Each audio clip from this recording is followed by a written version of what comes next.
Capítulo 2. O dia da grande transformação. O que há com o meu gravador de som?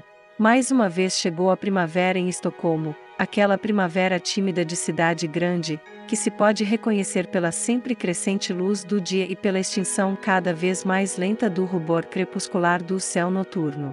Aproximava-se o tempo em que eu deveria tomar parte na escavação de Pompeia. Naquela primavera resolvemos, minha mulher e eu, passar o fim de semana no campo. O tempo estava morno, com um sol resplandecente.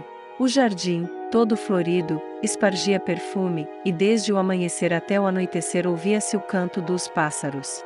Na sexta-feira do dia 12 de junho de 1959, logo no início da tarde, partimos para o campo. Com a intenção de gravar o canto de diversos pássaros, levei, pela primeira vez, o meu gravador de som. A localização de nossa propriedade campestre, o grande jardim meio silvestre à margem da mata e o lago coberto de canabrava, atraíam numerosas espécies de aves. Desde a infância, sempre me interessei vivamente pelo canto dos pássaros. Assim que, naquela sexta-feira ensolarada, chegamos ao sítio, fomos diretamente ao lago onde, resguardados por uma velha cabana, podíamos tomar banho de sol despreocupadamente. Então resolvi, conforme planejara, fazer algumas gravações. No sótão da cabana, que ficava um tanto afastada, coloquei uma fita magnética nova no gravador e pus o microfone perto da janela aberta, onde se estendia uma fina tela de nylon. Pouco depois, quando um tentilhão de faia pousou ali perto, liguei o aparelho. Depois que a fita magnética rodou durante uns 5 minutos, examinei a gravação. Mas aquilo que escutei era extremamente estranho. Em verdade, ouvi um som vibrante e ruidoso, tal uma tormenta, através do qual pude reconhecer, como de uma distância longínqua, o chiuro baixinho do tentilhão. Meu primeiro pensamento foi de que, provavelmente, um dos tubos teria sido danificado durante o transporte. Não obstante, liguei novamente o aparelho e deixei rodar a fita. Tudo se repetiu exatamente como antes, ouvi aquele estranho zunido e o distante chiurear dos pássaros. Então, de chofre, soou um solo de clarim, que executava uma espécie de toque de introdução.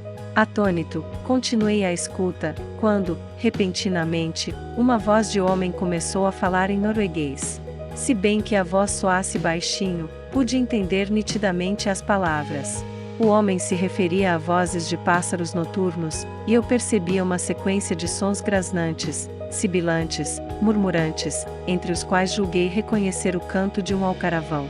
Súbito, emudeceu o coro de pássaros e com ele o ruído vibrátil.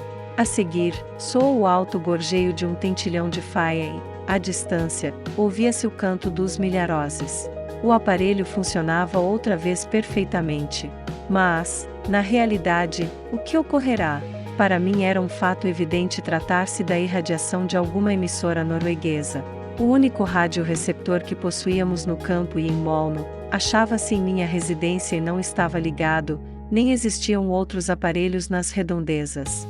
Além disso, o nosso sítio é completamente isolado e tranquilo, e bem distante da aldeia vizinha, devendo-se acrescentar que aquela misteriosa irradiação foi intercalada para depois desaparecer repentinamente.